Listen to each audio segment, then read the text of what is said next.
Bonjour. La paire NZD-GBP.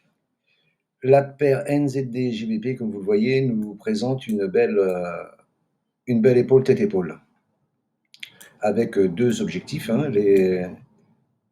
la hauteur de l'épaule et la hauteur de la tête. Donc ici et ici. La tendance générale, c'est sans tendance, hein, parce que c'est plat, regardez.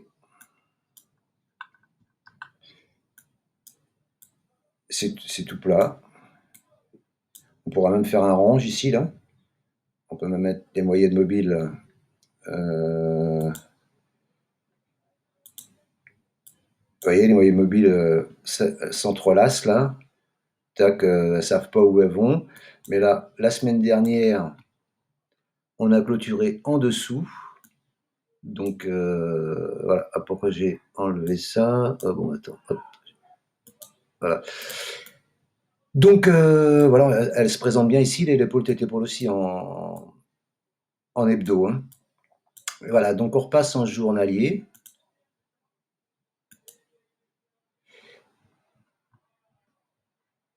On repasse en journalier. Donc, je vous disais, donc l'épaule tête épaule.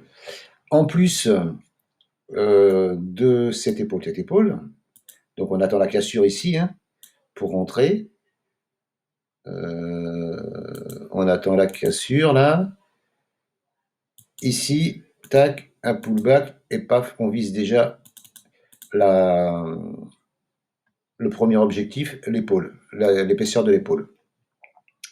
Deuxièmement, vous voyez, et puis en plus en délire, regardez les moyennes mobiles, hein.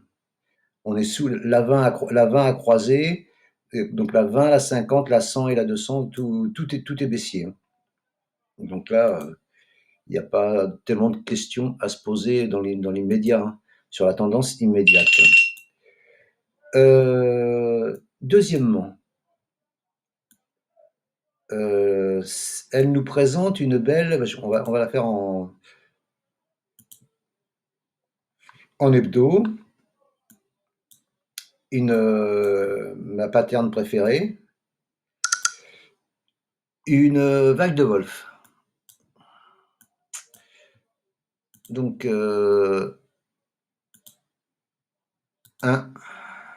2, 3, 4 et 5. Donc deuxième pattern de qui confirme un retournement, hein. L'objectif théorique, le point 1, le point 4. Voilà, donc l'objectif théorique de la vague de Wolf est le même que l'épaule tête épaule. On est d'accord, hein, jusque-là. Voilà. Après, j'ai rajouté une troisième chose, c'est donc que je me sers souvent, je vous le disais, hein, la fourchette d'Andrew. Donc une fourchette d'Andrew baissière, on est bien dans la fourchette, on n'en est pas sorti, hein. Donc on sait que cette pattern, le prix dans 80% des cas rejoint la médiane, et on peut, avec cette pattern, savoir à quelques jours près quand le prix sera sur la médiane. Donc pour ça, on prend le point 1 là, on se met en face du point opposé de la médiane, ici, là, voilà, et ça, cet écartement ici, là, nous donne le temps que les bougies mettront pour arriver sur la médiane.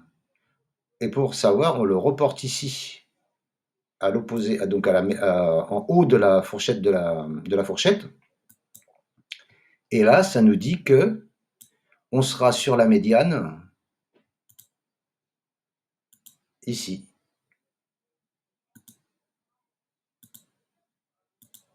approximativement, hein. Le 26 juillet. Le 26 juillet, on devrait avoir atteint donc l'objectif de l'épaule tête-épaule, un peu avant, de la vague de Wolf, qui devrait rebondir après pour un achat. Mais en attendant, l'objectif de ces trois indicateurs, hein, la vague de Wolf, l'épaule tête-épaule et la fourchette d'Andrews, ces trois choses nous disent que le prix va venir ici. Donc là, on a trois choses qui nous disent, qui convergent, qui nous disent la même chose. Donc c'est plutôt encourageant pour entrer à la vente. Voilà ce que je voulais vous dire sur la paire NZD-GBP. Donc et là, on voit que le MACD est en dessous de son signal et en dessous de 0. Le RSI est orienté à la baisse en weekly. Hein.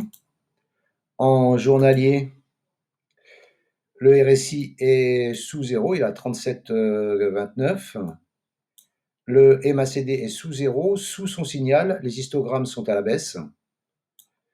Et puis, bien, voilà, donc on commence à faire des plus bas. Hein, donc, vous voyez, on faisait des plus hauts, plus hauts, plus hauts. Et là, paf, on fait des plus bas. On commence à faire des plus bas. Donc, ce serait un retournement de tendance avec donc une épaule tête épaule, une vague de Wolf et une fourchette d'Andrews qui nous confirme. Voilà ce que je pouvais vous dire sur la paire NZD-GBP. Donc je vous ai analysé en live avec vous pour que vous voyez comment je travaille, comment je fais pour trouver des options pour rentrer en vente ou à l'achat. Si cette vidéo vous a plu, n'hésitez pas, mettez-moi un petit pouce, ça me fera toujours plaisir et je vous souhaite une bonne fin de dimanche. Au revoir.